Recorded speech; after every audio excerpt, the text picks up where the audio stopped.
How do you see this particular? I reckon it's a tricky round 4 of the National Rugby League. Yeah, how do you see it?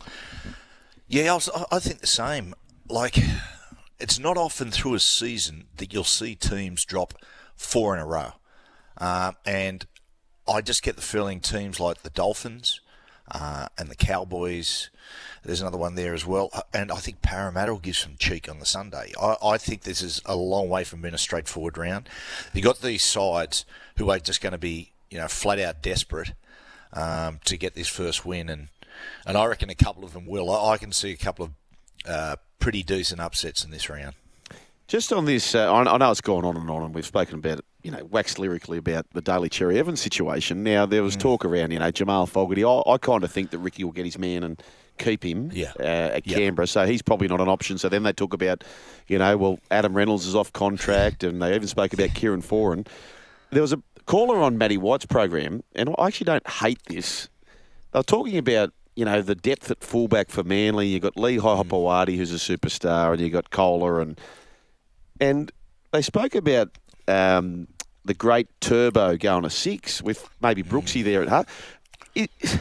Is there any reason why the great Turbo could not become a Darren Lockyer type? Is there any reason why he couldn't do that? No, definitely not. I mean, there's the defensive responsibilities. I mean, when you look at a player like, Tom, you just think, straight out attack. Yeah. I mean, he's played a lot of football. I mean, he'd be able to hold his dukes up defensive-wise.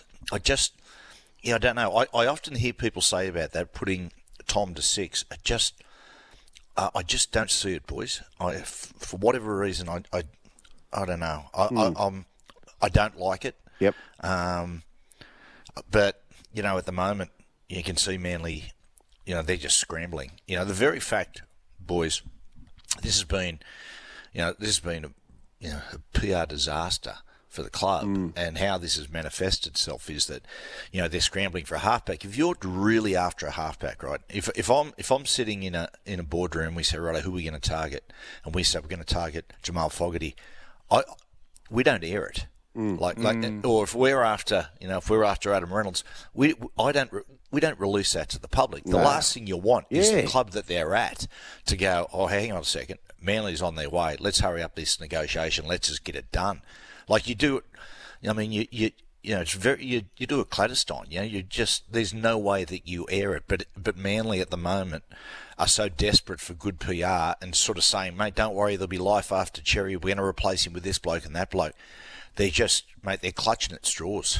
Hypothetically, Matty, if they said we can't find a halfback and this young Joey Walsh guy that we're hearing about is the man, what could be done in the next 12 months to fast-track his development to be ready for first grade next year? Well, look, Missile, just experience. This is going to be interesting how they handle this, because do you throw him in at 14 and just give him a taste of first grade? But are you sacrificing your best 17 and your best chance to win a competition looking ahead to 2026? Yeah, look, Missile, it's just going to be it's just going to be flying time. Time out on the park. That's about it. It's really, there's a lot of pressure on young Joey. Like they've got to sort of cool their jets on that a little bit, in the fact that he's a young bloke. He hasn't played a lot of rugby league. He's come across. He's just out of school, mate. He's got, he's going to have a lot going on. I just think to myself, they can't be in a hurry and push this kid forward simply because they go, oh, geez, we have to. They've got to take their time. Have you seen any of him play? I've seen a little bit. Yeah, he's very, very talented, very, very talented young bloke. But, the NRL, Joel, it's just it's a different beast.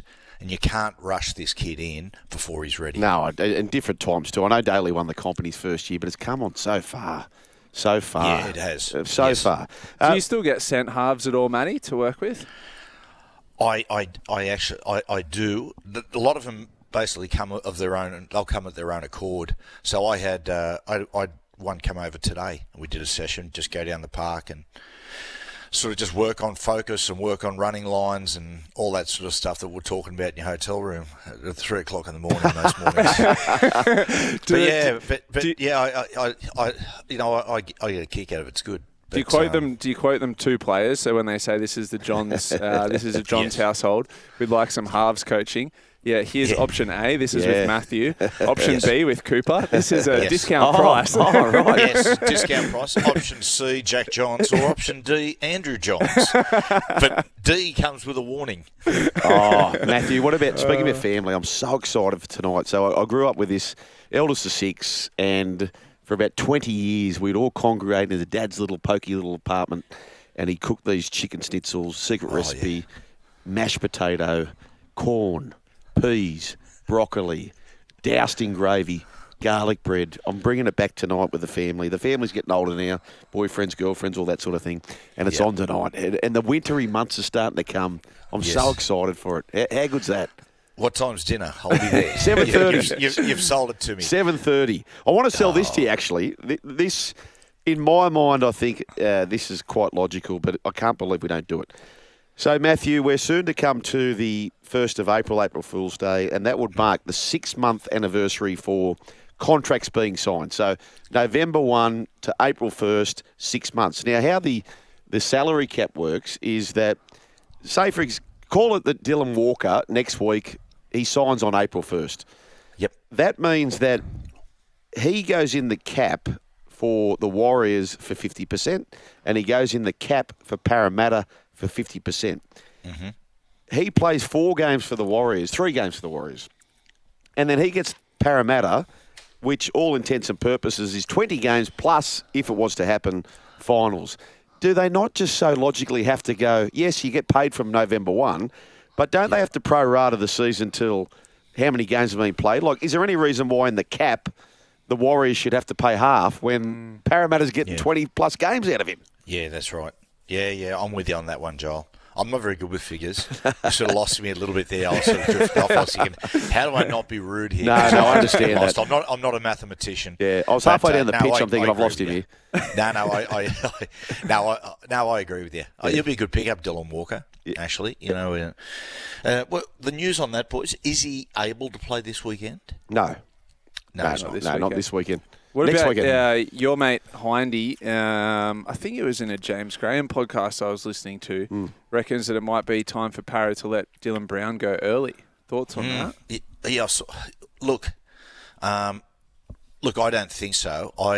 If I'm Jason Riles, I'm waiting to see what the side looks like once Mitchell Moses comes into that 7 jersey. I think a lot of things are going to change. What I would do with Dylan, I think he's unable to do it at the moment, Rolsey, but the pressure of playing in the halves is just weighing on him so much, all the scrutiny. And the telltale sign, I watched him in the last couple of weeks, but particularly last week, when the game was there to be won and he withdrew out of the contest. And for me, that's a fear of failure. That's fear of error, why he's withdrawing, and that's pressure. If I was Jason Riles, what I would seriously consider doing is throwing in the 13 jersey and just saying, hey, listen, mate, I just want you to play like Dylan Brown. I want you to get out there and I just want you to run the football. Forget about Newcastle. That jersey's going to be waiting for you in 12 months' time. If they want you to play another way, well, they've got to figure it out. But this is how I need you to play. Don't worry about trying to be the player you're going to be in 12 months. Just get out there and run the ball. Play Dylan Brown football. You know what, too, Missile? That'd take the pressure off him. Just that number alone. Just that number 13 alone. It'd take a lot of pressure off him. Now, there was end of the NFL season. I don't know how close you follow that, Matty, but there was a bloke called Sam Darnold who was playing for the Vikings, and there was talk around, his ascent, he's flying, and they said, if he goes well in the finals, he could be offered a $50 million contract. I kind of feel like in this sort of crazy world we're in at the moment, with the open market, Daly's put himself out there, and now Jamal Fogarty, Tyron Wishart over this weekend, he gets to lead the Melbourne Storm. What's this next sort of week or two? Tyron Wishart wearing the 7 for the Melbourne Storm. What could that be worth doing? Yeah, I know. It's a hot market. You look at Lockie Galvin. Lockie must be sitting there going, wide-eyed, this time last year, You know, I was fresh out of school and maybe going to get a chance in first grade. Now they're talking $1 million contracts. Yeah, look, for Wishart, it's a huge opportunity. You know, has a couple of big games. He'll get massive money thrown at him. And the decision then is, look,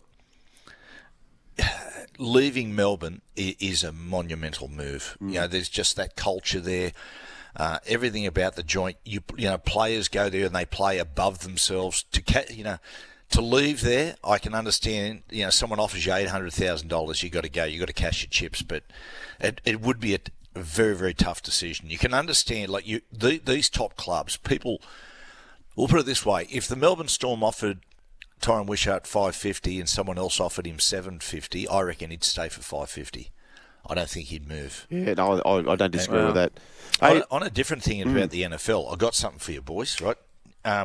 So yesterday, Cooper organised for a young bloke to come over to the house. Now, he's got huge following in America as far as fashion's concerned. Justin Bieber wears his clothes. Travis Kelce, mate, he wears his tracksuits and all that stuff around. He's a young Aussie bloke. So he comes over, and I don't know anything about him. Coop said, no, he's a really terrific bloke. And so he's back from LA, and he walks into the house. And, Daniel, nice to meet you, mate. And, yeah, he goes, Daniel Patrick. And I said, yeah. He said, you might know my dad. You played against my dad. Yeah. And I went, who's your dad? And he said, my dad's Pat Jarvis. Wow. And I'm like, I said, you're kidding me. You know, he said, yeah. He said, I played flag for the Roosters. Yep. Got a couple of injuries, got out of the game and just got into fashion. And his fashion label is just booming.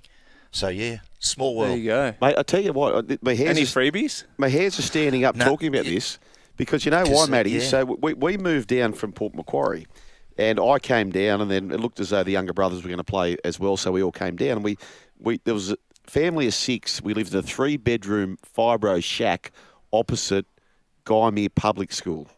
So off the younger brothers went and Tony, my brother, one of my brothers, he'd be knocking around with a young bloke, Daniel Jarvis.